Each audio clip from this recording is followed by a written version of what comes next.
Au nom du Père et du Fils et du Saint-Esprit, ainsi soit-il. Notre Père qui êtes aux cieux, que votre nom soit sanctifié, que votre règne arrive, que votre volonté soit faite sur la terre comme au ciel. Donnez-nous aujourd'hui notre pain de chaque jour. Pardonnez-nous nos offenses, comme nous pardonnons à ceux qui nous ont offensés. Et ne nous laissez pas succomber à la tentation, mais délivrez-nous du mal, ainsi soit-il. Saint Pie X, au nom du Père et du Fils et du Saint-Esprit, ainsi soit-il.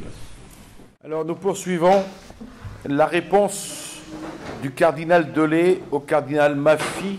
Vous vous rappelez, c'est une longue réponse. Il lui a fallu plusieurs jours pour y répondre, du 19 au 23 février 1911. Donc c'est la suite. Quant au cas du discours et des critiques de l'UNITA, pour lesquels le cardinal Maffy s'est entourmenté et se tourmente, c'est un cas unique. Et si pour l'outrage et pour la douleur éprouvée, il n'a pu obtenir de graves sanctions contre l'UNITA, il a cependant eu de son aveu des réconforts personnels du Saint-Père. Mais le cardinal Maffy, en passant de l'action particulière du Saint-Siège à l'action générale, trouve encore ceci digne de reproche.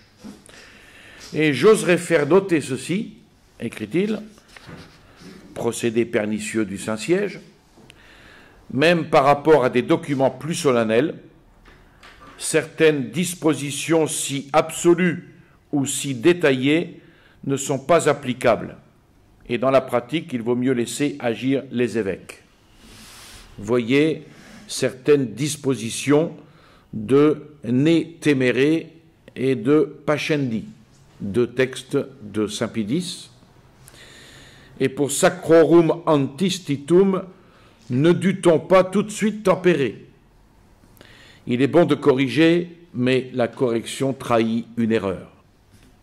Et à cela, le cardinal Delay répond « Je crois, moi aussi, qu'une certaine décentralisation est bonne et qu'elle est à favoriser dans la mesure où elle est compatible avec le principe essentiel de l'unité et avec le divin précepte du « paix mes agneaux, paix mes brebis » ou du « confirme tes frères », tout en rappelant que plus les peuples ont été unis à la pierre de base de l'Église, plus ils sont restés fidèles. Et plus ils se sont détachés d'elle, plus ils furent pervertis par des vices, des superstitions, des erreurs. Donc il dit, moi aussi je suis partisan de lois en nombre non excessif et clair, et donc j'aide à la rédaction du code de droit canon avec d'autres cardinaux et personnages officiels de la curie. Quant aux lois récentes que le cardinal Maffy blâme, le cardinal Delay lui dit qu'il a un jugement bien différent du sien. Tous les États travaillent à compléter, à adapter au temps leurs lois. Seule l'Église doit-elle être immobile et ne pas pourvoir aux besoins disciplinaires et doctrinaux de nos jours? Aucune des nouvelles lois n'a été faite sans une grande utilité. Exemple de décret Ne Temere. Jusqu'à présent, on vivait avec les dispositions du décret Tametsi du Concile de Trente, un décret qui concerne le mariage. Pour beaucoup d'endroits, aucune difficulté. Mais pour les autres, le mariage devait se faire devant le curé lui-même du domicile ou du quasi-domicile. Alors, pour déterminer le quasi-domicile, la règle était de constater le fait de l'habitation dans les lieux pendant la plus grande partie de l'année. Chose qui n'était pas toujours facile, et s'il en découlait une querelle en nullité de mariage, chose qui était très difficile. Donc en d'autres temps, Concile de Trente, avec le Decreta Metsi, en d'autres temps où la population se déplaçait peu, la question du quasi-domicile était rare. Aujourd'hui, elle est commune. Elle est très fréquente, surtout dans les grands centres où une grande partie des gens habitent en location.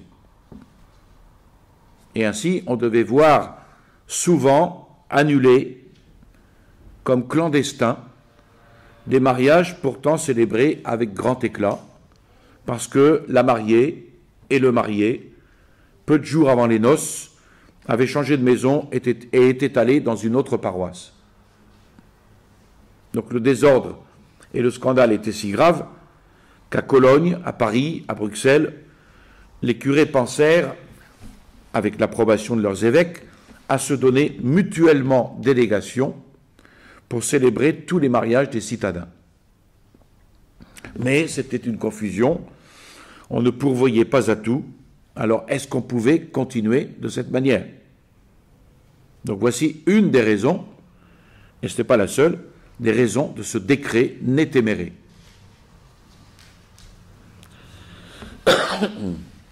Le cardinal Maffy continue. Ces dispositions pêchent par trop de minutie, et de plus, elles sont telles qu'on a tout de suite dû les expliquer, les modérer ou en dispenser. Là aussi, le cardinal Delay répond, c'est très vrai, mais si elles n'avaient pas été si minutieuses, les explications, les doutes, les disputes auraient été plus nombreux. Et puis, quelle loi n'a jamais eu besoin d'explications ou de dispenses ou au moins de déclaration que dans tel ou tel autre cas, elle n'était pas applicable. C'est du bon sens. Commencez, dit-il, par les commandements de Dieu, qui après 36 siècles et plus, depuis qu'ils furent publiés sur le mont Sinaï, donnent encore lieu à des discussions lorsqu'il s'agit d'en appliquer les dispositions au cas particulier. Et finissez avec ces lois très minutieuses des États modernes.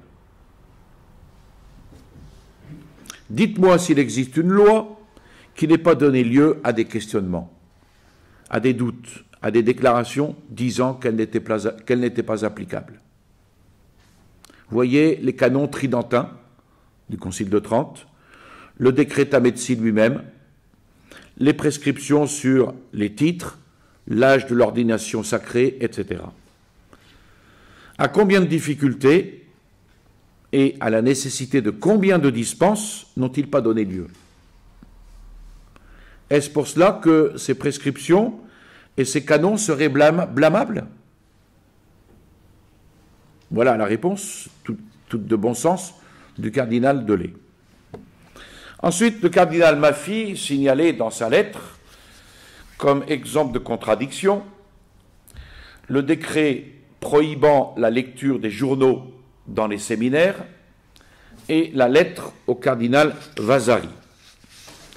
Mais en réalité, la lettre ne contredit pas le décret, lui répond le cardinal Delay.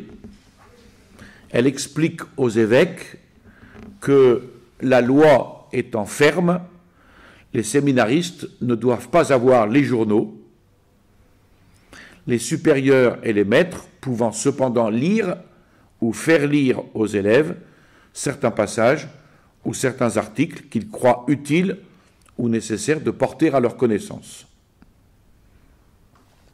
Voyez le cas des livres interdits, l'index, ce qu'on appelait l'index. Ils ne peuvent être lus, mais qui en a la possibilité peut, sans offenser la loi ou sa conscience, lire certains extraits et certaines pages qu'il croit utiles ou nécessaires à ceux qui n'en ont pas la dite faculté. Est-ce là détruire la loi? Est-ce là une correction qui trahit l'erreur? Cela ne me semble pas être le cas. Je suppose que votre éminence ne blâme pas en soi la dite interdiction. puisque si tous les sages déplorent que les étudiants laïcs s'occupent trop de politique et ne s'appliquent pas aux études, cela serait d'autant plus déplorable pour les clercs, et combien serait-il nécessaire de le leur interdire. Dieu veuille que, dans les séminaires, au lieu de passionner des jeunes si faciles à s'enflammer avec certaines lectures, nous puissions au contraire les préparer à être autant d'autres curés d'Ars. Mais continuons.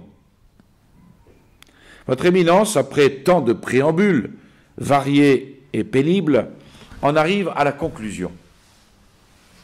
On a, à cause de ceci, la façon de procéder du Saint-Siège, une impression générale de méfiance, de faiblesse et d'inaction.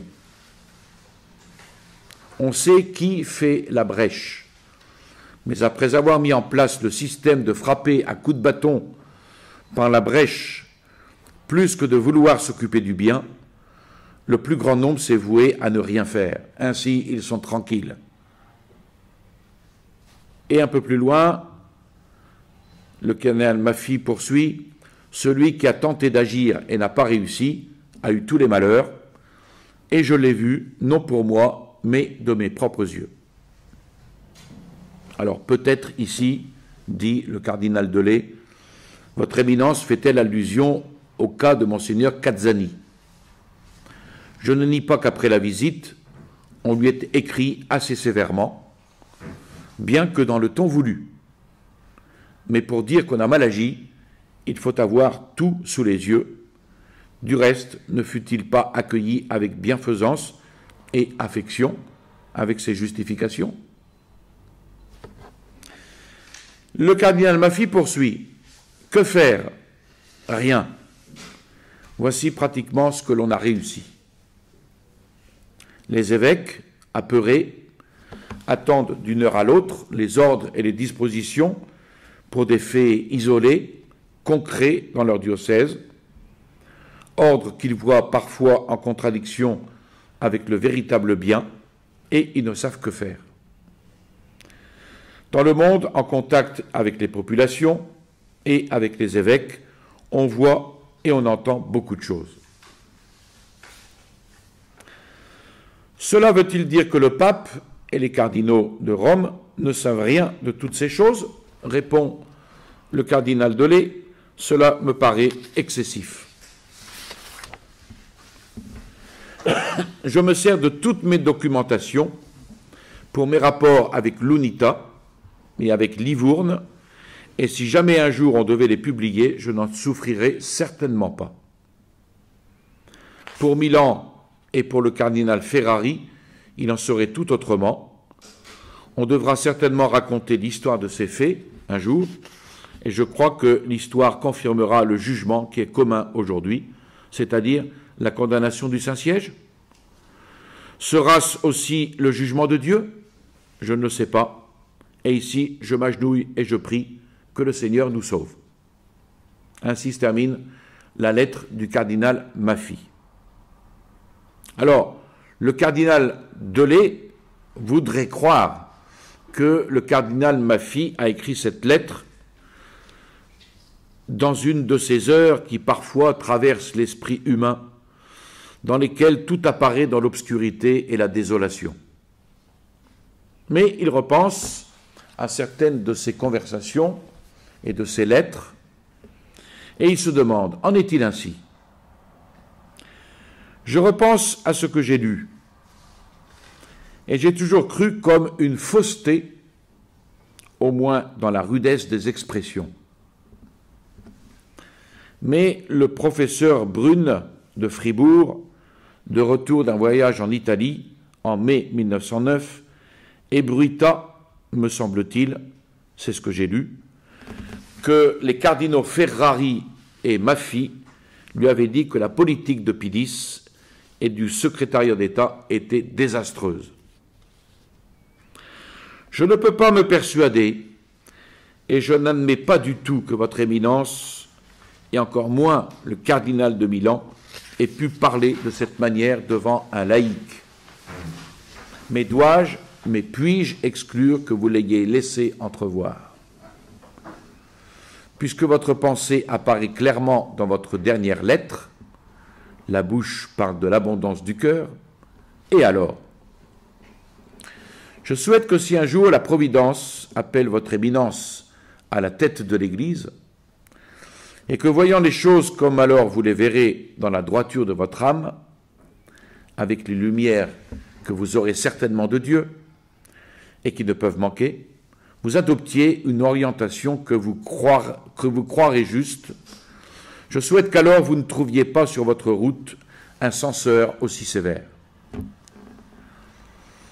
Et le cardinal Delay dit alors au cardinal Maffy de ne pas cacher que sa lettre lui a causé une grande douleur. Douleur aussi grande que le labeur qui lui en a coûté pour lui répondre.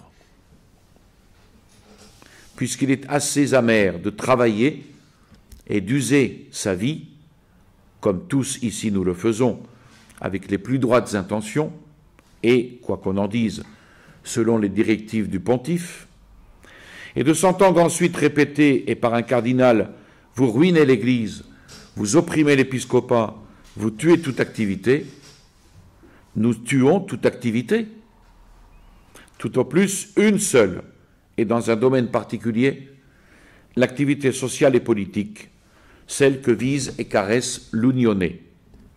Mais supprimant cela, combien d'autres domaines plus vastes et fructueux demeurent libres, et même recommandés à l'activité du clergé, aux ailes des évêques. Le cardinal Maffy écrit « L'orientation est erronée, on va à la mort », ce à quoi lui répond le cardinal Delay. Il est facile de se dire, comme il est facile d'affirmer, que le jugement commun est de blâmer, que cela sera aussi le jugement futur de l'histoire. Mais je sais que les intentions du pape sont saintes, qu'il est intelligent, qu'il est monté sur la chair de pierre, non par sa volonté, mais par les dispositions de la Providence, et je crois certainement que Dieu de là-haut l'assiste. Donc, je me fie totalement à son jugement, et je méfierai même dans le cas, qui n'existe pas en réalité, où l'on ne verrait pas du tout clair dans l'orientation qu'il prend. Le jugement des hommes, le jugement de l'histoire, laissons-le de côté.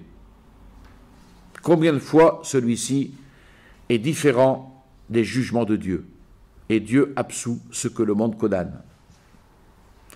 Combien de fois les hommes n'ont-ils pas jugé tout perdu pour l'Église? Et c'était au contraire le début d'une nouvelle vie plus belle. Votre Éminence voit tout noir, tout blâmable dans la curie romaine. Je crois que son jugement est exagéré, et s'il s'agissait d'introduire l'orientation chère à l'Unione, je le jugerais plutôt erroné. Nous sommes, nous aussi, des hommes ici-bas, avec nos défauts, avec nos déficiences.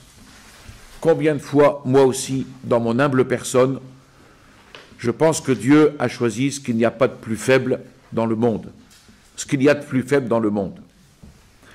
Je vois une perfection à laquelle je m'efforce de parvenir pour mieux servir Dieu et l'Église, et je n'y arrive pas.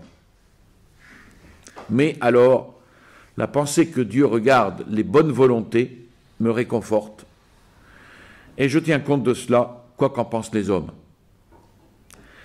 Je me rassure en sachant que Dieu guide son Église, et au besoin, c'est aussi d'un mal tirer le bien.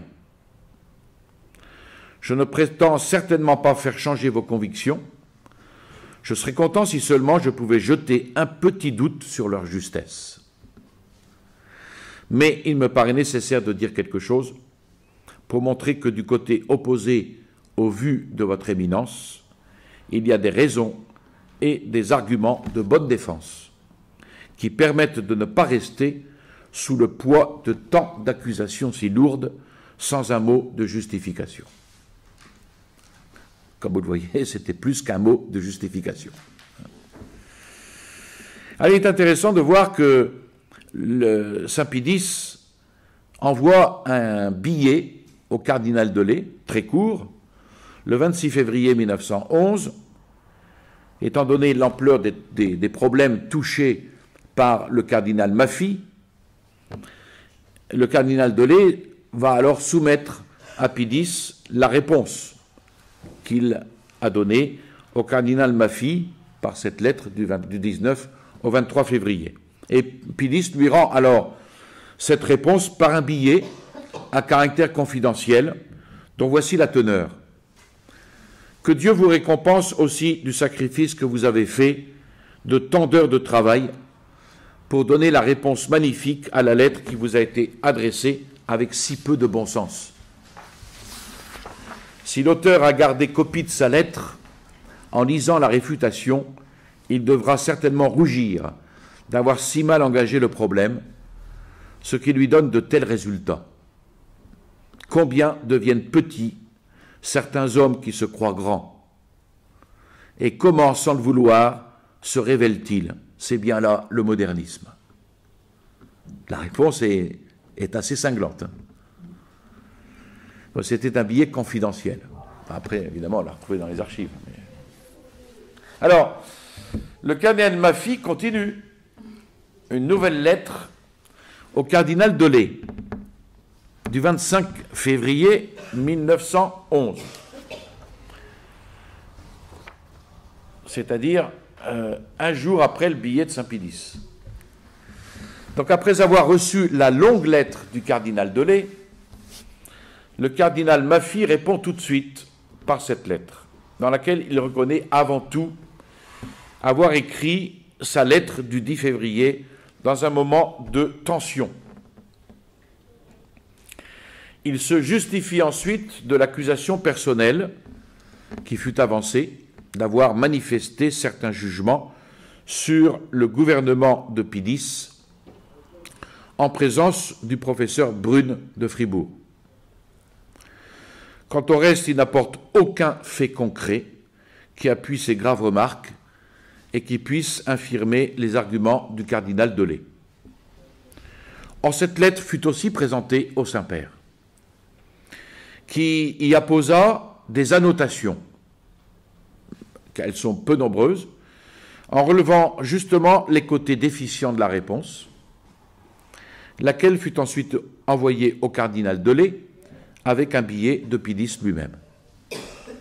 Alors voici la lettre du cardinal Maffy.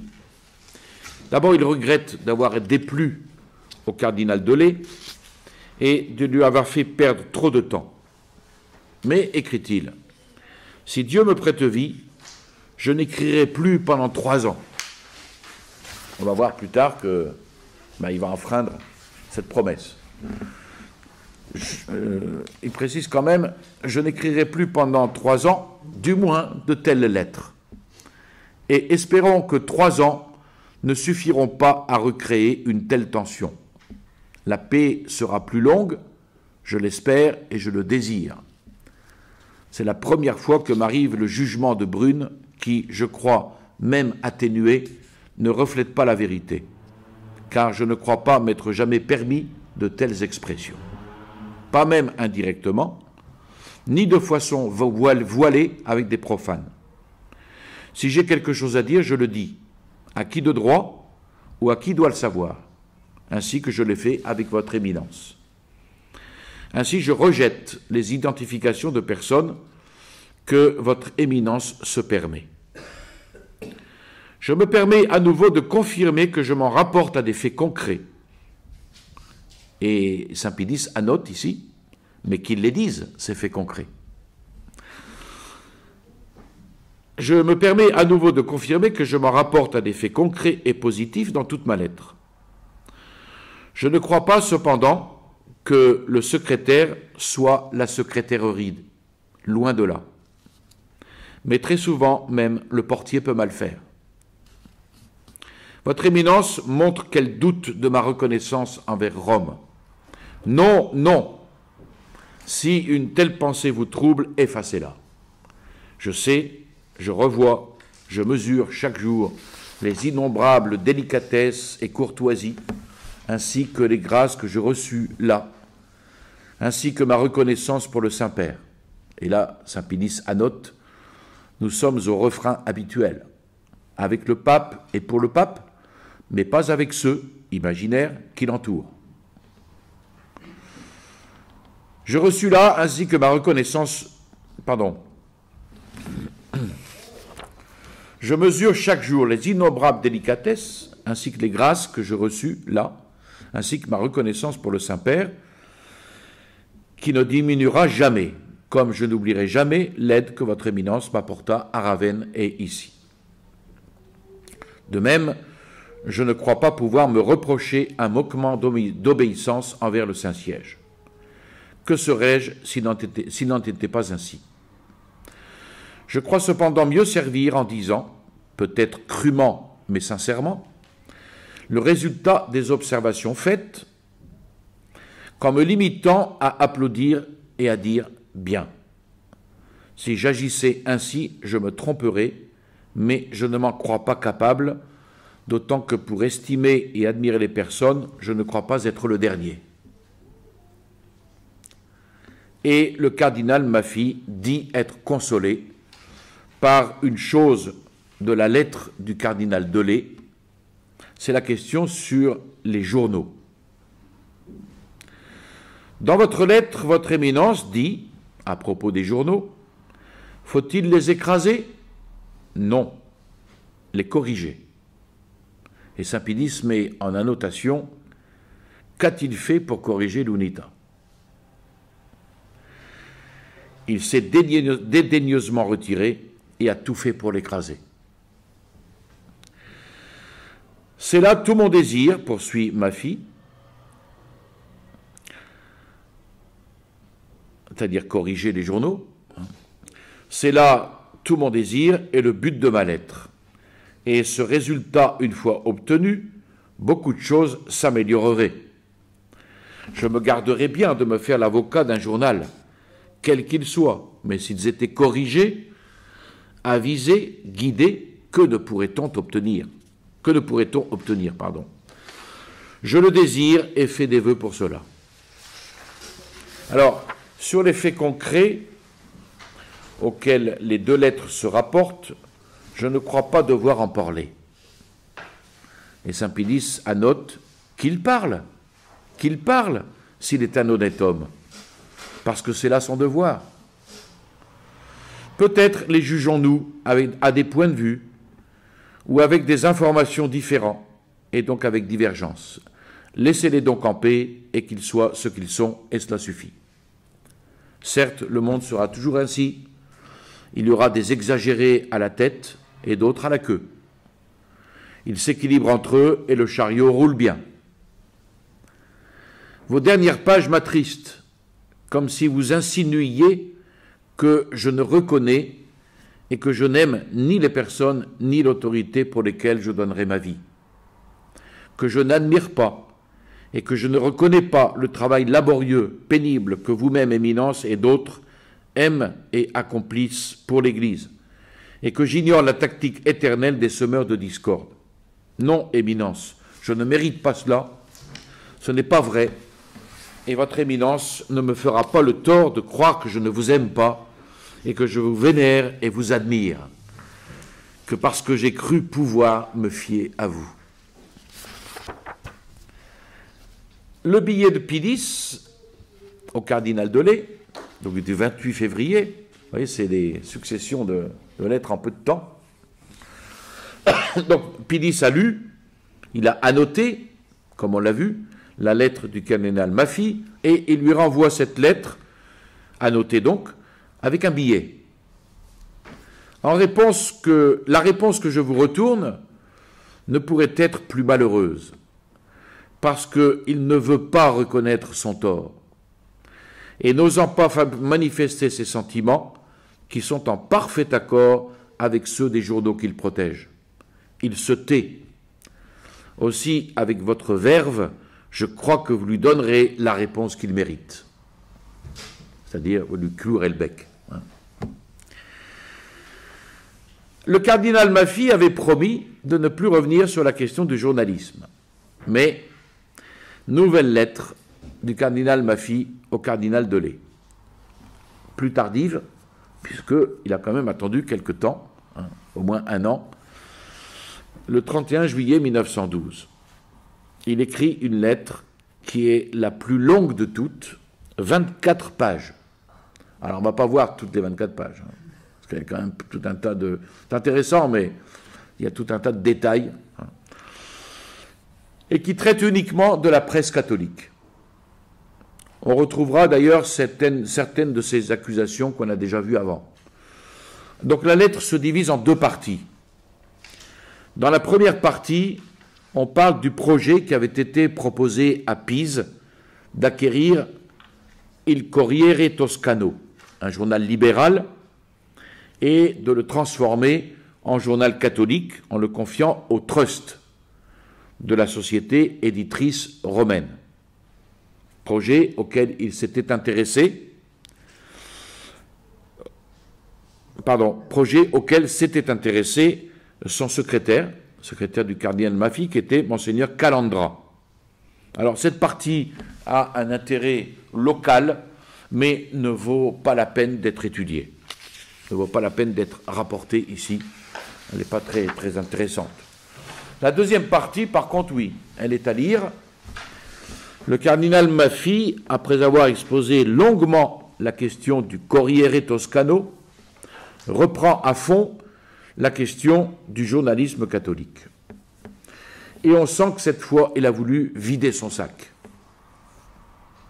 Pour lui, c'était une erreur de ne pas favoriser le journalisme dit alors de pénétration, et en particulier les journaux du trust romain.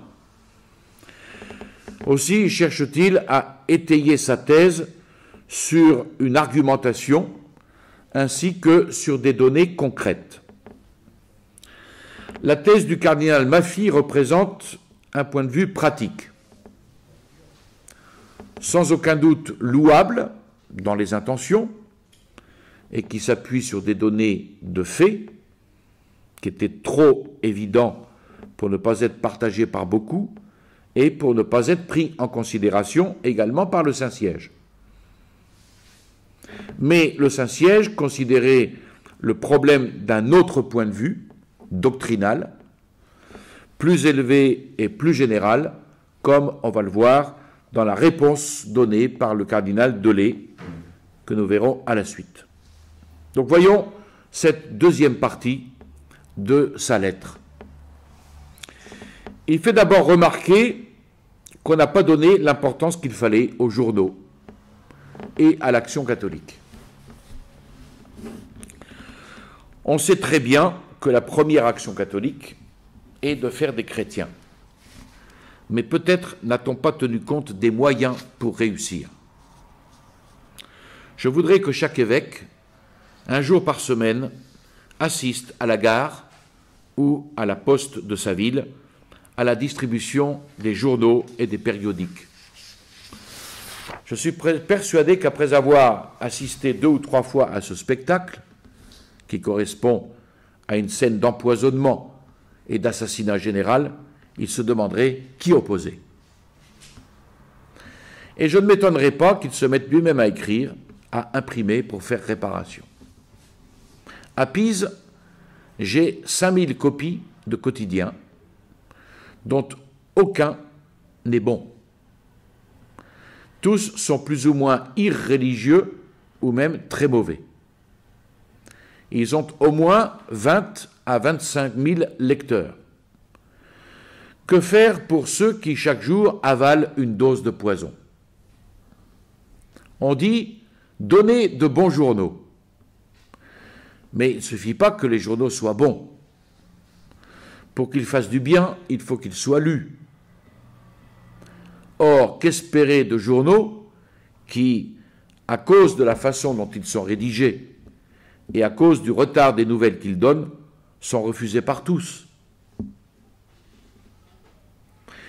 Il y a quelques semaines, dit-il, j'étais à Naples et je demandais la Libertà.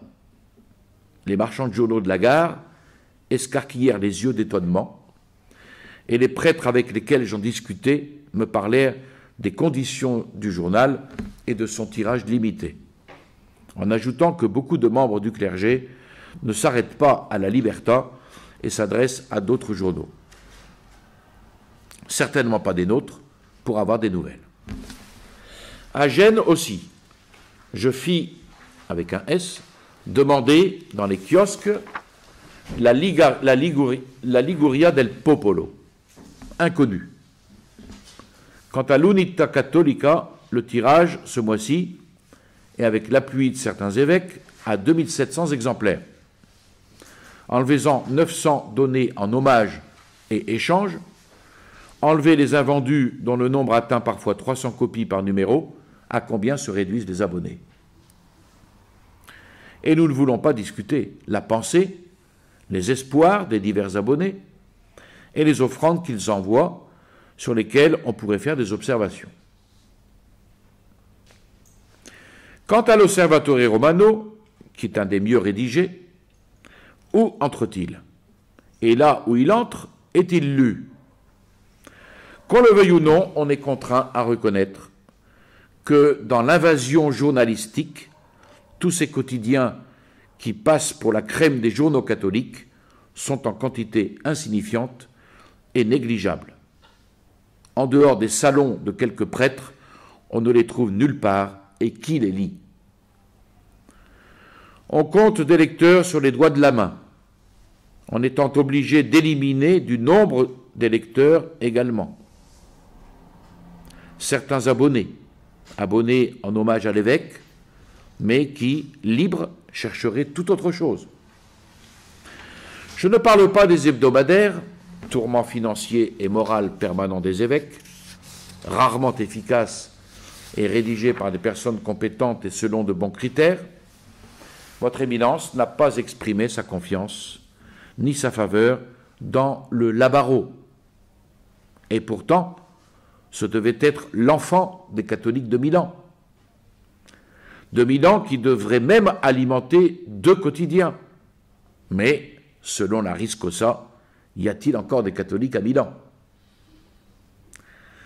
D'où l'inefficacité de cette presse dans l'action catholique. On pourrait résumer tout ce qu'il vient de dire à cette phrase. Regardez si l'un de ces journaux a jamais fait naître un cercle, une coopérative, une association. Et ils en ont fait tomber, mais pas naître. Vous voyez, c'est vraiment une attaque en règle. Et le cardinal m'a fait de citer plusieurs exemples, que je passe. Combien en raconte-t-on, poursuit-il, de ces épisodes savoureux qui démontrent tous qu'il n'est pas certain que l'on puisse attendre de ces journaux de propagande, pénétration, appui pour une action bonne et efficace au milieu de la société. Ne pas voir cela, c'est ne pas voir le soleil. D'autre part, comment pourraient-ils trouver des appuis, ces journaux, qui ne sont même pas du jour et qui ne contiennent que des faits divers ou des mondanités? Et là aussi, il cite plusieurs exemples, s'en prenant encore une fois à l'Unità et à la Riscosa, auxquels, dit-il, on ne donnera jamais tort, même si elles se trompent 100 fois. Avec ce système, le Saint-Père lui-même a été mis dans l'impossibilité de pouvoir, là où il avait vu qu'il y avait à pourvoir. Dans l'impossibilité de pourvoir, là où il avait vu qu'il y avait à pourvoir. Là encore, il va citer quelques exemples d'insinuations qui ont causé, selon lui, l'éloignement des meilleurs hommes.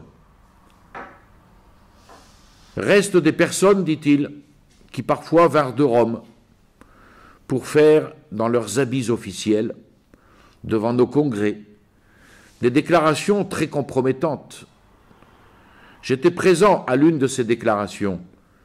Il y a un évêque qui était assis auprès de moi, je dis, si l'un des nôtres ou l'un de nos députés disait cela, il devrait avoir pour le moins une excommunication. Ce sont là des faits vus et entendus. Et ce sont certains de ces catholiques qui ont fondé et qui, avec leur argent, soutiennent l'Editrice Romana.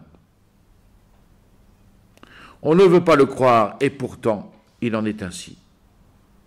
et les sous, désirés en vain par l'UNITA. C'est l'Editrice Romana qui les a. Et elle les a non de sources équivoques, mais de catholiques et d'instituts catholiques légitimes.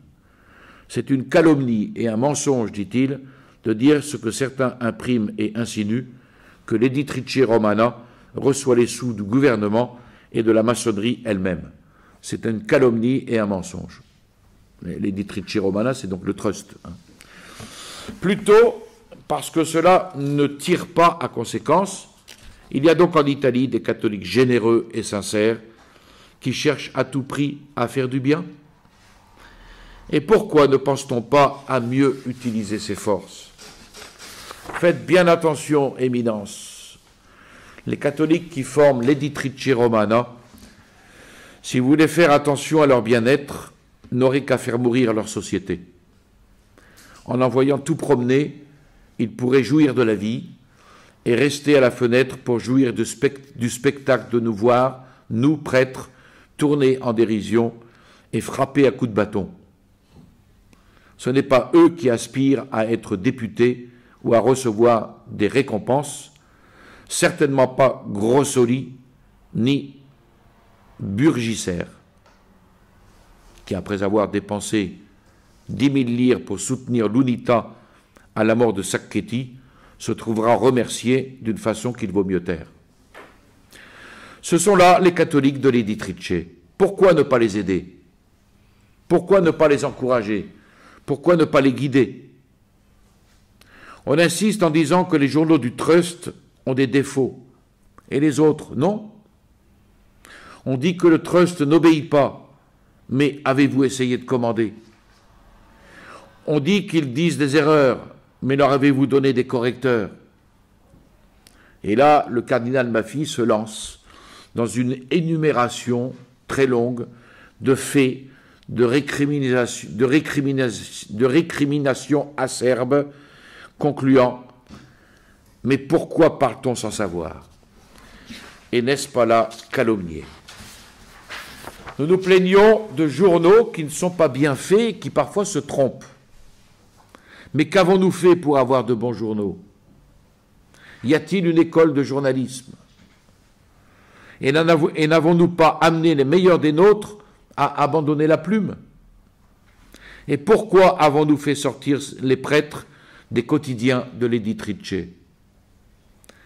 Votre Éminence me dit que les 2 prêtres de Rome, Rossi et Pucci, furent mis dehors parce que, faibles de caractère, ils se laissaient entraîner.